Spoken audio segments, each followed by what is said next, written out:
கர்த்தருடைய வார்த்தை நேராக போவோம். நீதிமொழிகள் 23ஆம் அதிகாரம் 18ஆம் வசனம்.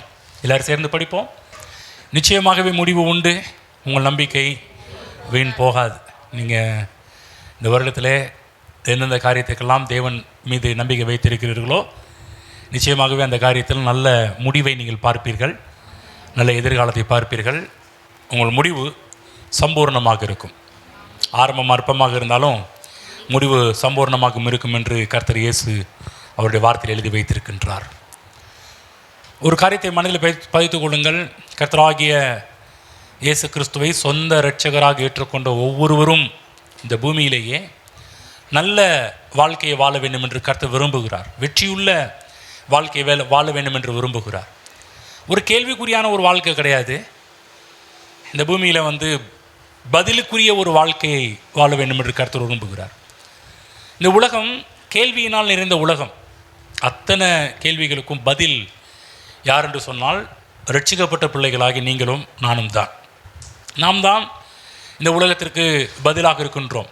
உங்கள் அருகாமையில் இருக்கின்ற மக்களுடைய கேள்விகளுக்கு பதில் நீங்களும் நானுமாக தான் இருக்கிறோம் என்பதை நாம் புரிந்து கொள்ள வேண்டும். ஆகவே இதை மனதில் வைத்தவர்களாக இந்த உலகத்தில் வாழ வேண்டும். நம்முடைய வாழ்க்கையில் தேவன் நல்ல ஒரு ஒளிமயமான எதிர்காலத்தை வைத்திருக்கிறார். நம்ம எல்லாருமே பார்த்திங்கன்னா பரலோகத்தை நோக்கி பயணம் செய்து கொண்டிருக்கிறோம். தேவனுக்கு ஏராளமான நன்றியுள்ளவர்களாக நாம் இருக்க வேண்டும். என் போன வாரத்தில் சொன்னேன், பெரிய விடுதலை கர்த்தர் நமக்கு தந்திருக்கிறார், பெரிய ரட்சிப்பை நமக்கு தந்திருக்கிறார். ரட்சிப்பிற்காகவே நாம் முதலாவது கர்த்தருக்கு நாம் நன்றி செலுத்த வேண்டும். ஏனென்றால் நமக்கு தேவன் செய்த பெரிய நன்மைகளிலேயே ஒரு பெரிய நன்மை என்னென்னா, நம்மை இருளின் ராஜ்யத்திலிருந்து நம்மை ரட்சித்தாரே, நம்மை மீட்டாரே. நாம் ரட்சிக்கப்பட்ட நாளை எண்ணி, ரட்சிக்கப்பட்ட விதங்களை எண்ணி நாம் தேவனுக்கு நன்றி செலுத்துகிறவர்களாக நாம் இருக்க வேண்டும். ஆமென். இங்கே இருக்கிற எல்லாருமே ஒரு காலகட்டத்தில் கர்த்தராகிய இயேசு கிறிஸ்துவை ஏற்றுக்கொண்டோம். அந்த நாள் அந்த நாள் ரொம்ப ஒரு இனிமையான ஒரு நாளாக இருந்தது. எனக்கு தெரியும், நான் எவ்வளவு சந்தோஷம் பெற்றேன் எனக்கு தெரியும். என் வாழ்க்கையில் ரட்சிக்கப்பட்ட அந்த நாளில் நான் பெற்ற சந்தோஷம், நான் பெற்ற மகிழ்ச்சிக்கு அளவே இல்லை. நான் சொல்கிறேன், அந்த நாளை எண்ணி, ஆண்டவரே என்னை ரட்சித்தீரே, என்னை மீட்டீரே, எனக்கு ஒரு வாய்ப்பை கொடுத்தீரே, உம்முடைய ராஜ்யத்தில் சேருவதற்கு, உம்முடைய பிள்ளையாக மாறுவதற்கு, உம்முடைய குடும்பத்தில் ஒரு அங்கத்தினராக மாறுவதற்கு எனக்கு ஒரு வாய்ப்பை கொடுத்தீரே என்று சொல்லி அந்த ரட்சிப்பை எண்ணியும் ரட்சிக்கப்பட்ட நாளை எண்ணி நாம் கர்த்தருக்கு நன்றி செலுத்துகிறவர்களாக நாம் இருக்க வேண்டும். அப்போ இந்த கானான் வாழ்வு என்று சொல்லக்கூடியது என்னவென்றால் கிறிஸ்தவ வாழ்வு.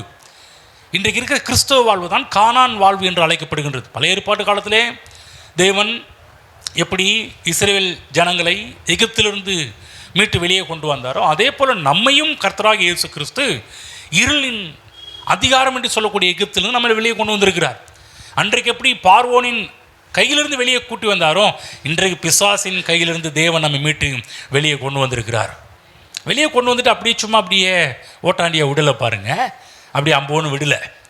40 வருஷம் கஷ்டப்பட்டது அவங்க மிஸ்டேக், தேவன் கிடையாது. நான் அவங்க ஸ்டார்ட் பண்ணும்போது சொன்னேன், இந்த வனாந்திரம் என்பது தேவனுடைய மைண்டிலே கிடையாது.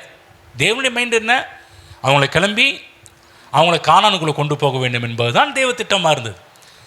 இவங்க 40 வருஷம் வனாந்திரத்தில் பிரயாணம் பண்ணுவார்கள்னு சொன்னால் தேவன் என்ன, இப்போ மோசேட்டு என்ன சொல்லியிருக்கணும், மோசே நீ சொல்லு, பாலும் தேனும் ஓடுகிற நலமும் விசாலமான தேசத்தை கூட்டி போக போகிறேன், வரும்போதே 40 வருஷம் போக போகிறாங்கப்பா, அதுக்குரிய எல்லாத்தையும் சம்பாரித்து வச்சுக்க சொல்லு, சேர்த்து வச்சுக்க சொல்லு.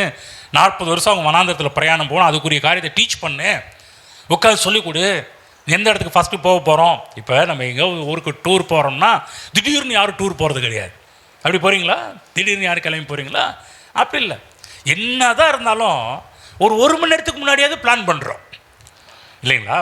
சில பேர்லாம் ஒரு வருஷத்துலேயே முன்னாடியே பிளான் பண்ணுவோம், இந்த வருஷம் இங்கெல்லாம் போகணும். சில பேர் மாத பிளான், சில பேர் வார பிளான் எப்படியாவது பிளான் பண்ணுவோம். இந்த இடத்துக்கு போக போகிறோம், இந்த இடத்துக்கு செய்ய போகிறோம், என்ன பண்ணணும், ஏது பண்ணணும். இது பெரிய ஒரு பிளான் கானானுக்கு போகிறதுன்றது. நன்றாக புரிந்து கொள்ளுங்கள். தேவனுடைய திட்டத்தில் 40 வருட வனாந்திரம் கிடையாது. இவங்க கிளம்பி கிட்டத்தட்ட வேத வல்லுநர்கள் சொல்கிறாங்க, மெதுவாக போனால் 40 நாளுக்குள்ளே போயிடலான்றாங்க, வேகத்தில் போனால் 11 நாளுக்குள்ளே போகலான்றாங்க. ஆனால் அந்த நேரத்தில் கால்நடைகள், சில வயதானவர்கள், சில முதிர்ந்தவர்கள்லாம் இருந்ததுனால மெதுவாக போனால் கூட 40 நாளில் அவர்கள் கானானை தொட்டிருக்கலாம். 40 நாட்களுக்குள்ளே போகலை, 40 வருடங்களானது. அதற்கு என்ன காரணம் என்றெல்லாம் நம்ம வேதத்தில் பல முறைகள் பல காரியங்கள்லாம் பார்த்துருக்குறோம்.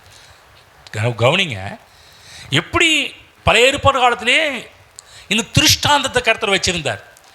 ஒரு திருஷ்டாந்தமாக இந்த மாதிரி தான் என்ன பண்ணுறது, தேவன் நம்ம எப்படி அவர்களை எப்படி கானானுக்குள்ளே கொண்டு வந்தாரோ, இன்றைக்கு நம்மையும் இருளின் அதிகாரத்தின் மீட்டு பிசாசின் கையிலிருந்து மீட்டு ஒரு அழகான ஒரு கிறிஸ்தவ வாழ்க்கைக்குள்ளே தேவன் நம்மை கொண்டு வந்து வைத்திருக்கிறார்.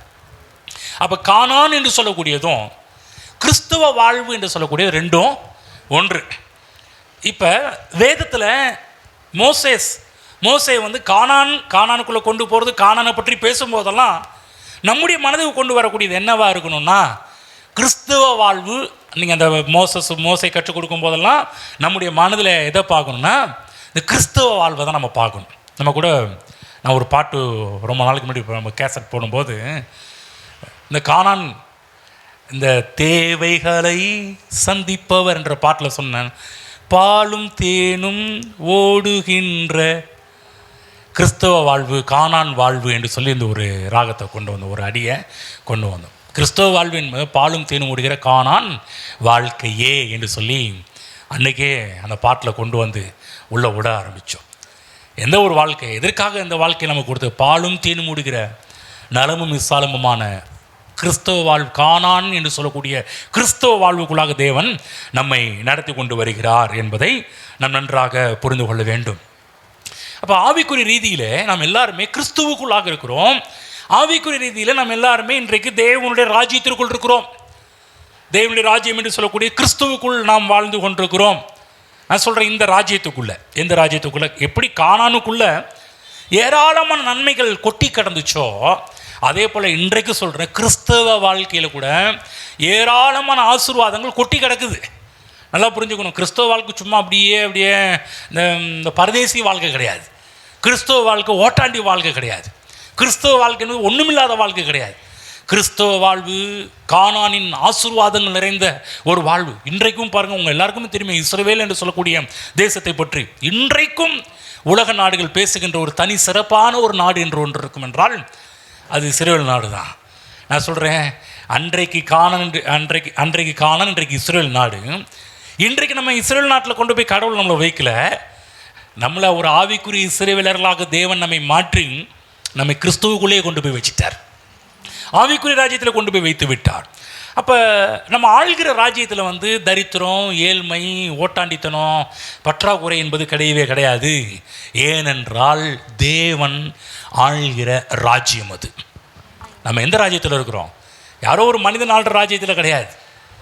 புரியுதுங்களா? இன்றைக்கி நம்ம தமிழ்நாட்டில் இருக்கிற ஆட்சியோ இல்லை இந்தியாவில் இருக்கிற ஆட்சியோ ஆள்கிற ஒரு ராஜ்யத்தில் இல்லை. நம்ம ஒரு மனிதன் ஆள்கிற ஒரு ராஜ்யத்தில் நம்ம கிடையாது. நம்ம எந்த ராஜ்யத்தில் இருக்கிறோம்? இந்த பூமியிலே வாழ்ந்தாலும் நாம் எந்த ராஜ்யத்துக்கு உட்பட்டவர்கள்? தேவ ராஜ்யத்துக்கு உட்பட்டவர்கள். வேதத்தில் வாழ்ந்த எல்லா பரிசுத்தவான்களாக இருக்கட்டும், அப்போஸ்தலர்களாக இருக்கட்டும், சீசர்களாக இருக்கட்டும், எல்லாருமே அந்த ராஜ்யத்தை மனதில் வைத்து தான் வாழ்ந்தார்கள். அந்த ராஜ்யத்தை மனதில் வைத்து தான் ஓடினார்கள். பிற்காலத்தில் எபிரேய நிருபத்தை எழுதின ஆக்கியோன் விசுவாச வீரர்கள் பற்றியெல்லாம் படிக்கும்போது சொல்கிறாரு, அவர்கள் இதை மனதில் வைத்தே, பரமதேசத்தை மனதில் வைத்தே விசுவாசித்தே அவர்கள் வாழ்ந்தார்கள், அதை அடைந்தார்கள், அங்கு போனார்கள், அப்படிப்பட்ட ஒரு வாழ்க்கையில் இருந்தார்கள் என்பதெல்லாம் பற்றி எபிரேய நிருபத்தில் விசுவாச வீரர்களை பற்றி சொல்லும் பொழுதெல்லாம் அவர்கள் எப்படி இந்த தேசத்தை மனதில் வைத்து ஆவிக்குரிய வாழ்வை மனதில் வைத்து வாழ்ந்தார்கள் என்பதெல்லாம் இன்றைக்கு நமக்கு எபிரேய ஆக்கியோன் நமக்கு எடுத்து காண்பிக்கிறதை நாம் பார்க்க ஆரம்பிக்கின்றோம். நன்றாக புரிந்து கொள்ளுங்கள், நம்ம எந்த ராஜ்யத்துக்குள்ளே இருக்கிறோம்? தேவன் ஆள்கிற ராஜ்யத்துக்குள்ளே இருக்கிறோம். சொல்லப்போனால் இயேசுவே ஆண்டவர் என்று சொல்கிறோம். என்ன சொல்கிறோன்னா, இயேசுவே நீரே என்னை ஆள்கிறவர் என்று நாம் பேசுகின்றோம். இயேசு முடியும் போது சொல்கிறோம், இயேசுவே, இயேசு ராஜாவுக்கு ஜெயின் சொல்கிறோம். எதுக்கு தெரியுமா அந்த வார்த்தையை சொல்லி அனுப்புகிறோம்? நம்ம ஒரு ராஜ்யத்துக்கு உட்பட்டவர்கள். நம்ம ராஜ்யத்தில் ஒருத்தருக்கு கோஷம் போடணும். யாருக்குன்னா இயேசு ராஜாவுக்கு ஜே. என்னை ஆள்கிறவர் வாழ்க, என் ஆள்கிறவர் சிறந்தவர், என் ஆள்கிறவர் அவர். இயேசு ராஜா. இந்த உலகத்தில் மற்ற ஆளுக்கெல்லாம் ஜே போடக்கூடாது. ஒருத்தர் மட்டும் தான் ஜேக்கு உரியவர், அவர் இயேசு ஒருவருக்கு மட்டுமே. அவர் தான் நம்மை ஆள்கிறவர். அப்போ நம்ம ஆராதிக்கின்ற தேவன் ஒரு ஏழை கிடையாது. நம்ம ஆராதிக்கின்ற தேவன் மிகப்பெரிய ஒரு ஐஸ்வர்ய சம்பன்னர். வேதத்தில் வாழ்ந்த ஆபிரகாம் ஒரு ஏழை கிடையாது. ஆரம்பத்தில் ஏழையான ஒரு இவங்க எல்லாமே ஸ்டார்டிங்கில் ஒரு 0% இருந்தாலும் கர்த்தரை நம்பி அவங்க எல்லாரும் இந்த பூமியிலே சீமான்களாக இருந்தார்கள். மிகப்பெரிய ஒரு கோடீஸ்வரர்களாக, மிகப்பெரிய ஒரு ஆட்களாக தான், மகாபிரபுவாக தான் இவர்கள் இருந்தார்கள். ஆபிரகாம் மட்டுமல்ல, ஈசாக்கு எடுத்துங்க, அவரும் அப்படி தான் இருந்தார். யாக்கோபு எடுத்துங்க, அவரும் அப்படி தான். யோசேப்பு எடுத்துங்க, கஜானா சாவி அவர் பாக்கெட்டில் தான் இருக்குது. பார்வோன் சொல்கிறாரு, இங்கே பாரு, எனக்கு மட்டும், எனக்கு பார்வோனுக்கே அப்பனா உன்னை நியமிச்சிருக்கிறேன்னு கர்த்தர் வச்சாரு பாருங்க. பார்வோன் ராஜாவாக இருந்தாலும் இப்போ பார்வோனுக்கே சாப்பாடு எங்கேருந்து போகுதுன்னா யோசேப்புட்டு தான் போக ஆரம்பிக்குது. யோசுவாவாக இருக்கட்டும், காலேபா இருக்கட்டும், தாவீதா இருக்கட்டும், சாலமோனா இருக்கட்டும், இவர்கள் யாரும் ஏழை இல்லை. ஒருவேளை ஆரம்பத்தில் அவங்க கஷ்டத்தில் இருந்திருக்கலாம், ஆனால் இவர்கள் கர்த்தரை நம்பி இந்த பூமியிலே ஒரு சிறப்பான ஒரு வாழ்வை வாழ்ந்தார்கள். ஆகவே நான் உங்களுக்கு சொல்கிறேன், நம்ம வாழ்வு இயேசு கிறிஸ்துவை ஏற்றுக்கொள்றதுக்கு முன்னாடி அல்லது இயேசு கிறிஸ்து ஏற்றுக்கொண்ட அந்த சமயத்தில் பார்த்தீங்கன்னா நம்ம ஒருவேளை ஏழையாக இருந்திருக்கலாம், நம்ம ஒரு கஷ்டத்தில் இருந்திருக்கலாம், பிரச்சனையில் இருந்திருக்கலாம். ஆனால் சொல்கிறேன், நீங்கள் இயேசு கிறிஸ்து ஏற்றுக்கொண்ட பிறகு நீங்கள் எப்போதுமே இப்படி இருப்பது தேவ திட்டம் அல்ல. உங்கள் வாழ்வு விரும்புகிற கர்த்தர். ஆகவேதான் நிச்சயமாகவே முடிவு உண்டு. உனக்கு நல்ல எதிர்காலம் காத்திருக்கிறது. நிச்சயமாகவே முடிவு உண்டு. எப்படி வேதத்தில் வாழ்ந்த ஆட்கள் எல்லாமே ஆரம்பத்தில் ஒன்றுமில்லாமல் இருந்தாங்க, ஆனால் கர்த்தரை நம்பி வாழ்ந்தார்கள். ஆகவே சொல்கிறேன், தேவனுடைய ராஜ்யம் ஏழை ராஜ்யம் அல்ல, தேவனின் ராஜ்யம் ஒரு செழிப்பின் ராஜ்யம், கானானின் வாழ்வு.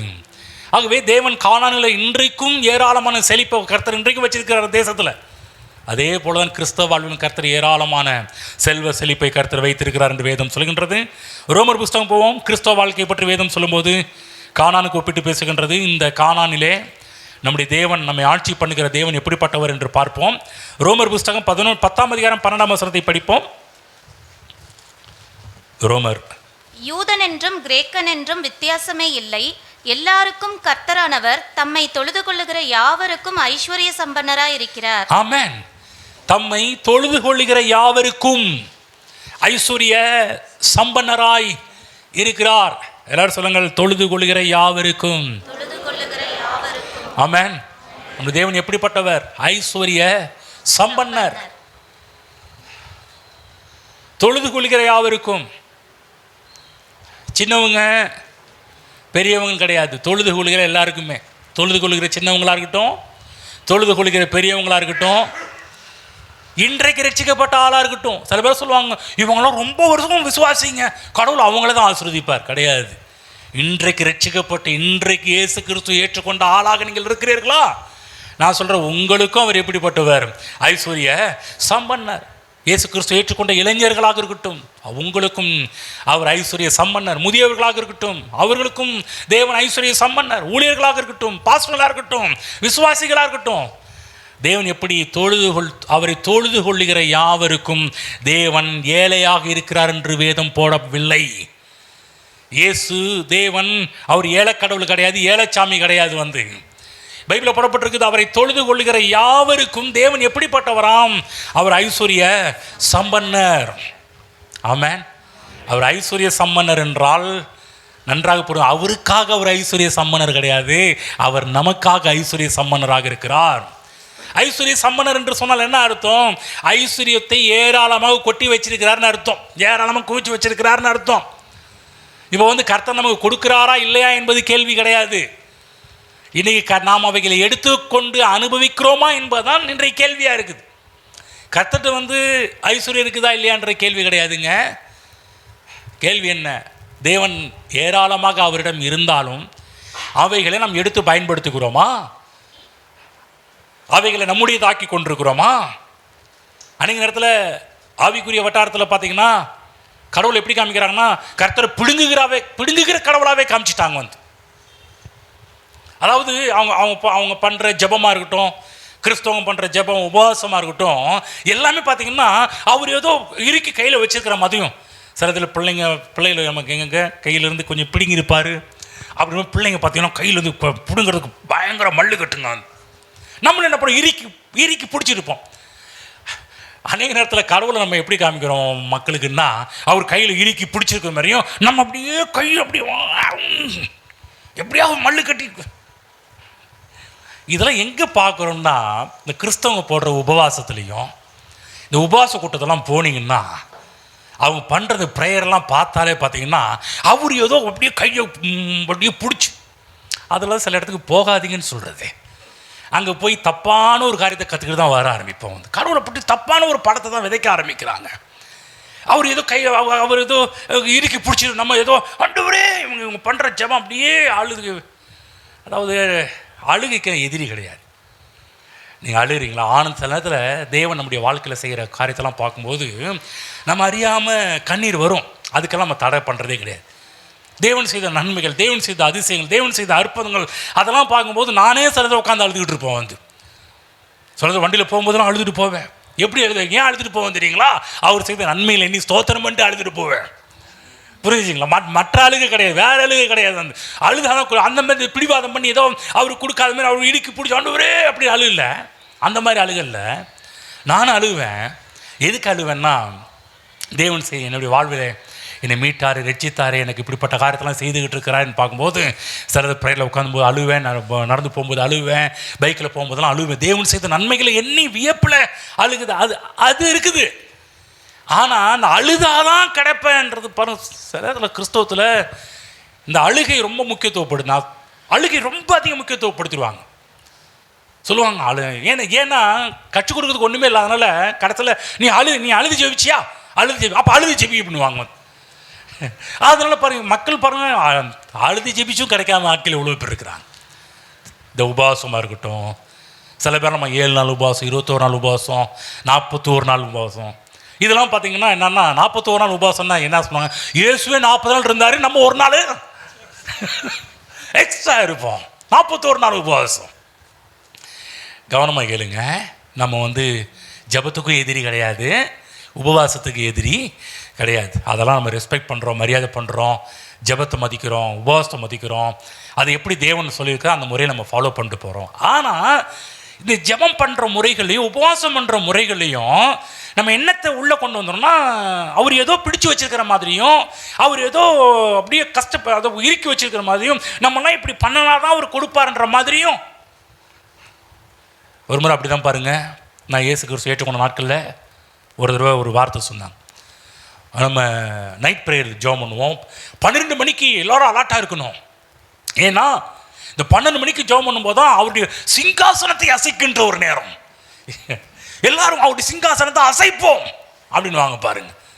நம்ம நினைக்கிறோம் அவருடைய சிங்காசனத்தை சில இடத்துல பிள்ளைங்க கொடுக்கலாம். எங்க உங்கள் பிள்ளைங்க கொடுக்கலாம் என்ன பண்ணுவாங்க, அடிக்குங்க, குத்துங்க, நீங்கள் உட்காந்துருக்கிற சேரை பிடிச்சி இழுக்குங்க. நம்ம நினைக்கிறோம் ஆண்டவரும் இவங்க சொல்கிறாங்க சிங்காசனத்தை உழுக்குவோம் வாருங்கள், அப்படியே அழைப்பு நைட் ப்ரேயருக்கும். அவருடைய சிங்காசனத்தை உழுக்க 12 மணிக்கு உங்களுக்கு ஒரு அழைப்பு கொடுக்குறோம் என்று சொல்லுவாங்க. என்ன இதெல்லாம் எங்களுக்கு சின்ன வயசில் என்னத்தை காமிச்சாங்கன்னா, அவர் ஏதோ பிடிச்சி வச்சிருக்கிற மாதிரியும், அவர் இறுக்கி வச்சிருக்கிற மாதிரியும், அவர் கொடுக்காத ஒரு மாதிரியும், நம்ம தான் போய் அதை கையை இப்போ இப்படி ஓப்பன் பண்ணி திறந்து அப்படியே கொடுக்குறீங்களா இல்லையா பாருங்கன்ற மாதிரி. சில பேர் ப்ரேயரே அப்படி இருக்கும் பாருங்க, மிரட்ட மாதிரிலாம் ப்ரேயர் இருக்கும். நீங்கள் அந்த அழகான சீன்லாம் நீங்கள் பார்த்ததில்லை.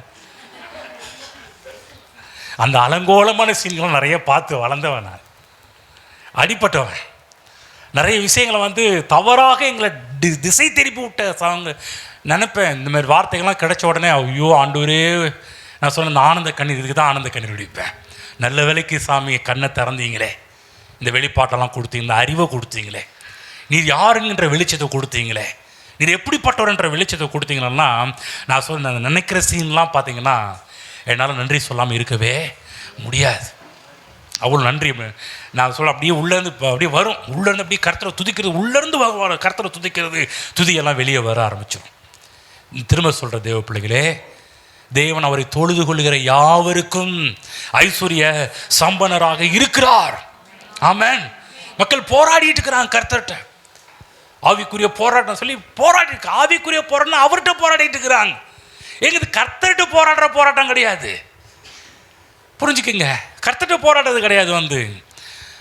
நம்ம போராடுறதுக்கும் உபவாசிப்பதற்கும் முன்பாகவே தேவன் நமக்காக எல்லாவற்றையும் சம்பாதித்து வைத்து விட்டார். நல்லா புரிஞ்சுக்க. நீங்கள் ஜெபம் பண்ணுறதுக்கு முன்னாடியே, உபவாசம் போடுறதுக்கு முன்னாடியே, நைட்டு 12 மணிக்கு சிங்காசனத்தை உழுக்கிறதுக்கு முன்னாடியே, அதெல்லாம் நீங்கள் பிளான் போடுறதுக்கு முன்னாடியே கர்த்தராகிய தேவன் கர்த்தராகிய இயேசு கிறிஸ்துவை இந்த உலகத்திற்கு அனுப்பி கல்வாரி சிலுவையில் சொன்ன ஒரு வார்த்தை, முடிந்தது.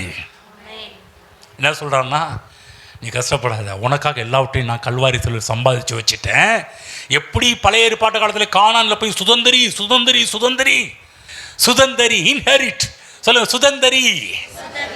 கல்வாரி சிலுவையில் கர்த்தராகிய இயேசு கிறிஸ்து நமக்காக எல்லாவற்றையும் சம்பாதிச்சு வச்சிருக்கிறாரு. இப்போ நான் புதிய ஏற்பாட்டில் ஆவியானவர் சொல்கிறாரு, அவைகளை எடுத்துக்கொள்ளுங்கள், சுதந்திரியுங்கள். ஆமென். அதுதான் பாருங்க, இவைகள் எல்லாமே எடுத்துக்கொள்ளும்படியாக தான் தேவன் நமக்காக சம்பாதிச்சு வச்சிருக்கிறார் கல்வாரி சிலுவையிலே. எடுத்துக்கொள்ள வேண்டும். இப்போ எடுப்பதில் தீவிரமாக இருக்கணும். நல்லா புரிஞ்சுக்கணும். அவர் ஏதோ கொடுக்காம வச்சுக்க அப்படியே இறுக்கி பிடிச்சி வச்சிருக்கிற கருமி கிடையாது, கஞ்ச பிசாரி கிடையாது. அவர் ஏராளமானவர், தாராளமானவர். ஆமென். அவருடைய கரம் கொடுத்தே சிவந்த கரம் அவருடைய கரம். அப்படிப்பட்ட தேவன் தம்மை தொழுது கொள்ளுகிற யாவருக்கும் ஐஸ்வர்ய சம்பன்னராக இருக்கிறார். ஆகவே நல்லா புரிந்து கொள்ள வேண்டும், எடுப்பதில் தீவிரம் காட்ட வேண்டும். கல்வாரி சிலுவையில் இயேசு கிறிஸ்து நமக்காக சம்பாதித்தது ஏராளம் ஏராளம். பவுல் சொல்றாரு, நாம் வேண்டிக் கொள்வதற்கும் நினைக்கிறதற்கும் வேண்டிக் கொள்வதற்கும் நினைப்பதற்கும் மிகவும் அதிகமாக செய்வது போல மிகவும் அதிகமாக செய்கிறவர். சொல்லுங்க, மிகவும் அதிகமாக. மனதில் கொண்டு போய் செட் பண்ணணும். என் தேவன் அப்படிப்பட்டவர் தான். நான் வேண்டிக் கொள்றதுக்கும் நினைக்கிறதுக்கும் மிகவும் அதிகமாக கொடுக்க. அவருக்கு எப்படி கையை இறுக்கி பிடிச்சி வச்சிருக்கிற ஒரு ஹார்டான ஒரு ஆள் கிடையாது. இன்றைக்கு என்னை நேசிக்கிற கடவுள், என்னை நேசிக்கிற ஆண்டவர். ஆகவே எதை விசுவாசிக்க வேண்டும்? கர்த்தர் எனக்கு ஐஸ்வர்ய சம்பன்னராக இருக்கிறார் என்று விசுவாசிக்க வேண்டும். எல்லாரும் சொல்லுங்கள், கர்த்தர் எனக்கு ஐஸ்வர்ய சம்பன்னராக இருக்கிறார். எல்லாரும் சொல்லுங்கள், என் தேவைகளை சந்திக்கிற ஐஸ்வர்ய சம்பன்னர். பக்கத்தில் சொல்லுங்க, உங்க தேவைகளை சந்திக்கிற ஐஸ்வர்ய சம்பன்னர். ஆமென். ஐஸ்வர்ய சம்பன்னர்னா அவரிடம் ஏராளம், ஆழம் கண்டுபிடிக்க முடியாத, கணக்கிடப்பட முடியாத, எண்ணிக்கைக்கு அடங்காத ஐஸ்வர்யம் அவரிடம் இருக்கிறது என்று அர்த்தம். ஐஸ்வர்ய சம்பன்னர். அதுதான் ஐஸ்வர்யம் என்னுடையது என்று உரிமை பாராட்ட வேண்டும். தேவன் சொன்னார், நீ கீழாகாமல் மேலாவாய், நீ வாளாகாமல் தலை ஆவாய். என் தேவன் சொல்லியிருக்கிறார், நம்முடைய தேவன் சொல்லியிருக்கிறார். நம்ம பேசணும். நன்றி, நீங்கள் சொல்லியிருக்கிறீங்க, நான் கீழே இருப்பது உடைய நோக்கம் அல்ல, நான் மேலாவாய் என்று நீர் சொல்லியிருக்கிறீர். நான் வாளாக இருப்பது உங்களுடைய திட்டம் அல்ல, நான் தலையாக இருக்க வேண்டும் என்று நீர் விரும்புகிறீர். கடன் வாங்காமல் கடன் கொடுக்கிறவனாக இருக்க வேண்டும் என்று நீர் விரும்புகிறீர். கவனிச்சிங்களா? நம்ம லிஸ்ட்டு நம்ம மனதில் நாங்கள்லாம் அப்படின்னு நம்ம மனதில் லோ போடுவோம். ஆனால் காட் மைண்டில் என்ன தெரியுமா இருக்குது? மேல், தலை. கடன் வாங்குறோம் கீழ் லிஸ்ட்டு, ஆனால் கர்த்தர் கடன் கொடுக்கிறது மேல் லிஸ்ட்டு. அப்போ நான் சொல்கிறேன், உங்களை கர்த்தர் மேன்மையானவர்களாக பார்க்கிறார். அந்த ஃபர்ஸ்ட்லேயே கர்த்தர் உன்னை மேன்மையாக, பூமியில் இருக்கிற சகல ஜாதிகளிலும் உன்னை மேன்மை என்று ஸ்டார்ட் பண்ணி கீழே இருக்கிற எல்லா பிளெஸிங் நீங்கள் எடுத்து பார்த்தீங்கன்னா எல்லாம் கீழே போகிற பிளெஸிங்காகவே இருக்காது, எல்லாம் மேன்மை உண்டாகின்ற பிளெஸிங்காக தான் இருக்கும். ஆகவே விசுவாசத்தில் தேவ நன்மைகளை எடுக்கிறவர்களாக நாம் இருக்க வேண்டும். தேவன் ஐஸ்வர்ய சம்பன்னர் என்று சொன்னால் இப்போ நம்ம விசுவாசிக்கணும், எனக்கு ஐஸ்வர்ய சம்பன்னர் என்று விசுவாசிக்கணும். இப்போ விசுவாசத்திலே தேவன் நமக்காக சம்பாதித்து வைத்த, சவதரித்து வைத்த எல்லா விதமான ஆசீர்வாதத்தையும் எடுத்து பயன்படுத்துகிறவர்களாக நாம் இருக்க வேண்டும். உங்களுக்கு சொல்கிறேன், நீங்கள் எடுக்கலைன்னா அங்கே தான் இருக்கும். புரிஞ்சுக்கங்க, நீங்கள் எடுக்கலைன்னா நான் சொல்கிறேன் அது அங்கே தான் இருக்கும். நான் சொல்ல சீக்கிரத்தில் அவைகளை எடுத்துக்கொள்ளுங்கள். எல்லாம் உங்களுடையது. சிலுவை விசுவாசிக்க வேண்டும், கல்வாரி விசுவாசிக்க வேண்டும். ஆசீர்வாத நன்மைகளை நம்முடைய வாயிலே நாம் பேச வேண்டும். ஐஸ்வர்யம் என்னுடையது என்று நாம் உரிமை பாராட்ட வேண்டும். தொழுது கொள்ளுகிற யாவருக்கும் அவரை தொழுது கொள்கிறேன், எனக்கு அவர் ஐஸ்வர்ய சம்பன்னராக இருக்கிறார் என்று விசுவாசிக்க வேண்டும். அநேக விசுவாசிங்க கர்த்தரையும் தரித்திரத்தையும் சம்மந்தப்படுத்தியே பேசிட்டாங்க. ஒன்று சொல்கிறேன், தரித்திரத்துக்கும் கர்த்தருக்கும் சம்பந்தம் கிடையாது. பக்கத்தில் சொல்லுங்கள், தரித்திரத்துக்கும் கர்த்தருக்கும் சம்பந்தம் கிடையாது. புரியுதுங்களா? ஒருத்தர் இப்படி சொன்னார் பாருங்க, இயேசு ஒரு ஏழைங்க, நானும் ஒரு ஏழைங்க. எப்படி போய் முடிச்சு போட்டு எப்படி போய் கனெக்ட் பண்ணி வச்சுக்கிறாங்க பாருங்க. அவர் ஏழையா, நானும் ஒரு ஏழை. யார் சொல்கிறதுங்களா? ரட்சிக்கப்பட்ட ஆட்கள் சொல்கிறாங்க, ஞானஸ்தானம் எடுத்த ஆட்கள் சொல்கிறாங்க, பரிசுத்தாவியை பெற்றுக்கொண்ட ஒருத்தர் தான் இப்படி பேசுறார். இயேசு ஒரு ஏழை, நானும் ஒரு ஏழை. பாருங்க, கர்த்தரை பற்றி எப்பேற்பட்ட ஒரு தப்பான படத்தை வச்சிருக்கிறாங்க பாருங்க. இயேசு ஒரு ஏழையா? கிடையவே கிடையாது. நான் உங்களுக்கு சொல்கிறேன், தப்பான படத்தை மனதில் வைத்திருப்பீர்கள் என்றால் வாழ்க்கை சரியாக போகாது, வாழ்க்கை தப்பாக தான் போகும். நன்றாக மனதில் வைத்துக் கொள்ளுங்கள். மனதில் தப்பான படத்தை வைத்துக்கொண்டு கர்த்தர்கிட்ட சரியானதை எதிர்பார்ப்போம் என்றால் கிடைக்காது. மனதிலே தேவனை குறித்து சரியான படத்தை வைத்திருப்போம் என்றால் சரியானதை எதிர்பார்க்க முடியும். தோல்வியின் எண்ணங்களை வைத்துக்கொண்டு வெற்றியை எதிர்பார்க்க முடியாது. நிறைய பேர் வெற்றி வேணும் வெற்றி வேணுன்றாங்க, ஆனால் மனம் ஃபுல்லாகவே தோல்வியில் நிரம்பி இருக்குது. அப்புறம் எப்படி வெற்றி கிடைக்கும்? சில நிறைய பேர் ஆரோக்கியம் வேணும்னு எதிர்பார்க்குறாங்க, மனம் ஃபுல்லாக வியாதியாக நிரம்பி இருக்குது. யூடியூபுக்கு பஞ்சமே கிடையாது. இன்னைக்கு மக்களை பயமுறுத்துறதுக்கு அளவே இல்லை. மக்களை பயமுறுத்துகிற யூடியூப் நிறைய வந்திருக்குது. வந்து மக்கள் அதை பார்த்து இன்னைக்கு பைபிளில் கிடக்கிறாங்களோ இல்லையோ, எழுந்திரிச்ச உடனே எங்கப்பா செல்ஃபோன் எங்கே இருக்குது, எழுந்திரிச்சுமே கவனமாக கேளுங்க. கண்டது கிடையாது பார்த்து மனம் ஃபுல்லாகவே வியாதியாக நிரம்பிப்போங்க. எப்படி ஆரோக்கியத்தை எதிர்பார்க்க முடியும்? உங்கள் மனம் ஏதால் நிரம்பி இருக்கிறது. தரித்திரத்தின் எண்ணங்களை வைத்துக்கொண்டு நீங்கள் ஐஸ்வர்யமாக வாழ முடியாது. நன்றாக புரிந்து கொள்ளுங்கள். தேவனை பற்றி தப்பான எண்ணத்தை வைத்துக்கொண்டு தேவன்கிட்ட சரியானதை எதிர்பார்க்க முடியாது. இன்னும் சொல்லப்போனால், எதை போல் நீங்கள் வாழ வேண்டுமோ அதே போல் எண்ணங்களை உடையவர்களாக நீங்கள் இருக்க வேண்டும். எண்ணங்களை மாற்றுங்க. பகை சொல்லுங்க, எண்ணங்களை மாற்றுங்கள். இப்படி சொல்லுங்க, மாற்றி யோசிங்க. இதெல்லாம் பைபிளில் சொல்லப்பட்டிருக்குதுங்க. இன்னைக்கு ஆட்கள் வந்து மீடியா துறை இதெல்லாம் அவங்க எடுத்துக்கிட்டாங்க. நம்ம யூஸ் பண்ணாலும் அவங்க நிறைய டேர்ம்ஸ் எல்லாம் நம்ம யூஸ் பண்ணாலும் அவங்க யூஸ் பண்ணிட்டு இருக்கிறாங்க. நம்ம யூஸ் பண்ண வேண்டும். அதே போல் நம்ம தப்பாக முடிவெடுத்தால் கூட தப்பான எண்ணங்கள் தான் நம்முடைய வாழ்வில் உருவாக ஆரம்பிக்கும். நான் சொல்கிறது கவனமாக கேளுங்க. இன்னொரு விஷயம் சொல்கிறேன். நம்முடைய எண்ணங்களை தப்பாக வைத்து கொண்டு நம்ம வந்து கர்த்தர் வந்து நம்ம விடுதலையாக்க வேண்டும் என்று விரும்பினாலும் கூட அவர் நம்ம விடுதலையாக்க முடியாது. ஒன்று சொல்லுங்கள், கர்த்தர் உங்களை விடுதலையாக்க முடியாது. யாரை? தப்பான எண்ணங்களை நீங்கள் உடையவர்களாக இருந்தால் சொல்கிறாங்களே, சில பேர் சொல்லுவாங்க கடவுளே வந்தால் கூட முடியாதுங்கன்றாங்களே சில பேருக்கெல்லாம்.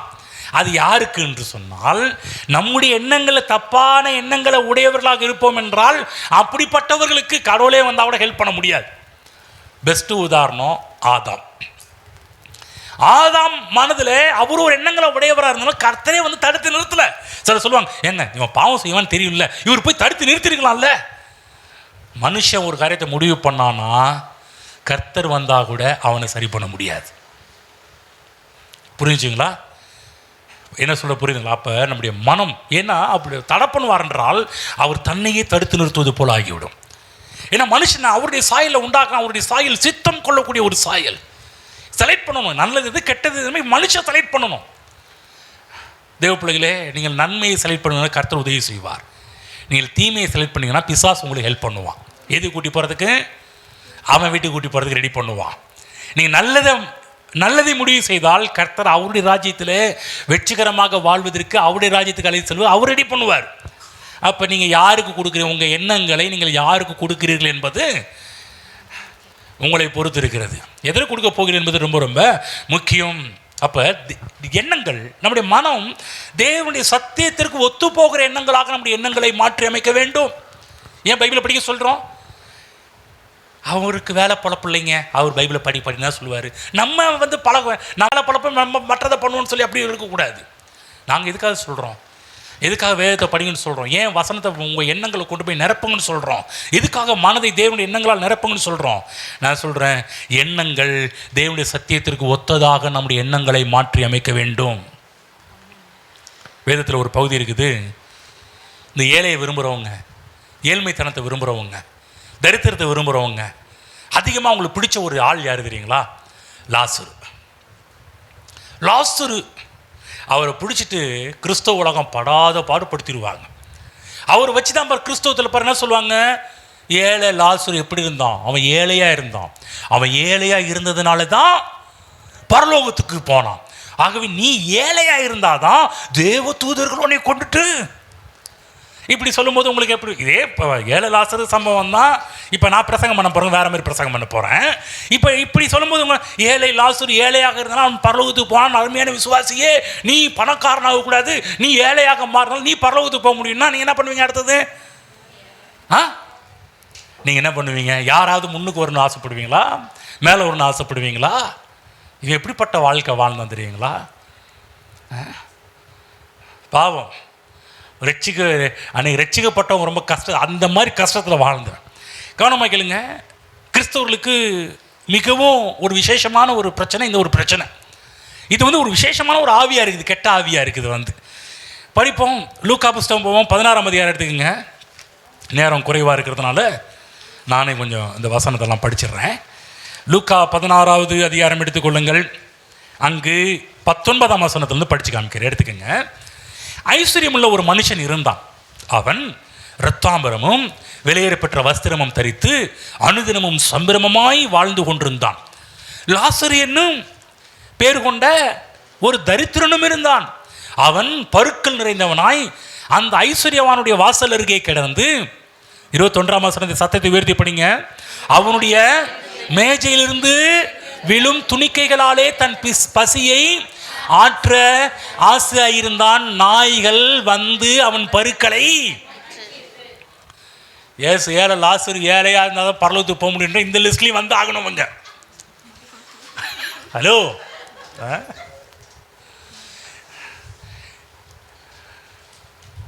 இன்னைக்கு இருக்கிற சில விசுவாசிகளுக்கு ஒரு முன்மாதிரியாக இருக்கிறார் நம்ம ஏழை லாசு.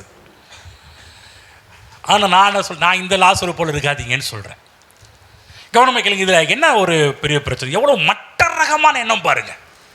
அதாவது ஒரு கேவலமான ஒரு இது எப்படி வர்ணிக்கு, அப்படிப்பட்ட ஒரு மோசமான ஒரு கீழ்த்தரமான ஒரு எண்ணம் பாருங்கள். இவன் யார்? லாசரு ஒரு உடன்படிக்கையின் மகன், ஆபிரகாமின் சந்ததியில் பிறந்தவன். ஆனால் இவன் ஆசை எங்கே இருந்து தெரியுங்களா? அவன் ஆசை எங்கேயா? எங்க 21ஆம் வசனம் படிக்கப்பா, 21 அதுலேயே 20.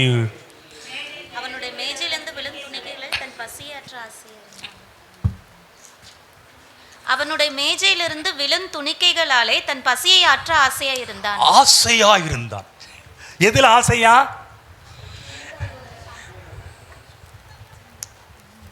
எச்சி சோறு சாப்பிட்றதில்ல. மேஜையில் அதை படிக்கும்போதே எப்படி போட்டிருக்குன்னா,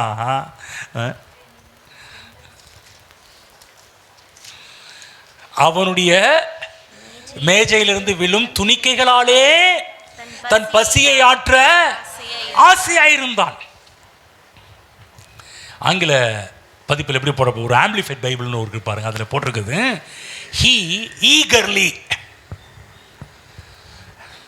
என்னவா, he eagerly, எதில் ஈகராக இருந்தார்? eagerly desired to be satisfied with what fell from the rich man table.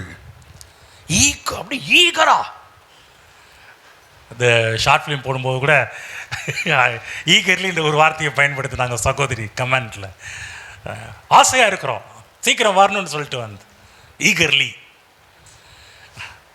நம்ம ஆளு கூட பாருங்க, இந்த ஆம்பிளிஃபைட் பைபிள் சொல்லுவோம் ஈகர்லி. ஆனால் அந்த அளவுக்கு இது யோசிச்சு, இங்கே இருக்க நீங்கள் யாராவது இந்த மாதிரி யார் வீட்லேயே போய் அவங்க சாப்பிட்டு மிச்சம் வைக்கிற சாப்பிட்லையே இப்படி இது யார் ஆசைப்படுவா?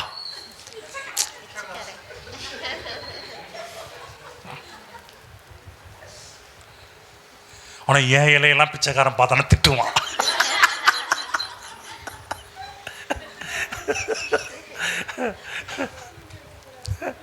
ஒன்றும் இல்லை, ஒரு டைம் தஞ்சாவூரில் சாப்பிட்டுட்டு இருக்கும்போது ஒருத்த நாடுக்கு மீட்டிங் போகிறப்ப தஞ்சாவூரில் ஒரு ஹோட்டலில் சாப்பிட்டுட்டு இருந்தேன்.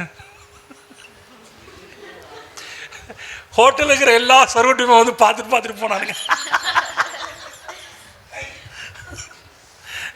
லாஸ்ட்டில் போகும்போது பாராட்டும் வந்துச்சு. வந்து என்னன்னா, எல்லாரும் சாப்பிட்டு எல்லாம் இலையில அப்படியே வச்சுட்டு போவாங்க சார், உங்கள் இலையில மட்டும்தான்.